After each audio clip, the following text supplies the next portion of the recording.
কথা শোনো, জীবনে এত টাকা কামাই করতে হবে হালাল ভাবে যেন তোমার বউকে দেখিয়ে ভ্লগ করে টাকা ইনকাম করতে না হয় আজকাল। ঠিক আছে, আজকাল বউ একটা পণ্য হয়ে গিয়েছে, বলতে আমি খুব দুঃখ পাচ্ছি, এটা পণ্য হয়ে গিয়েছে।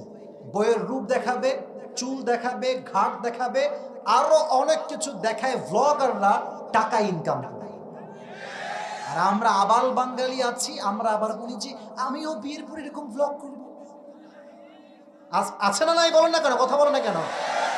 মাথায় রাখবেন, যে তার বউকে দেখিয়ে টাকা ইনকাম করে সে দায়ুসের সন্তান। ঠিক কেনা বলো যুবকেরা? সে দায়ুস, সে কখনো ভালো মুসলমান হতে পারে না। আমাদের কথা হচ্ছে ভাই, I am really sorry to say that, but এটা সত্য কথা। যে পুরুষ তার বউকে মানুষের সামনে দেখায় বেড়ায় যে দেখো আমার বউ কত সুন্দর, সে বীর পুরুষ নয়, সে কাপুরুষের সন্তান। বীর পুরুষের সন্তানের কথা হবে আমি আমার বউকে একা দেখবো আর কেউ দেখতে পারবে না। ঠিক কেনা বলো যুবক ভাই?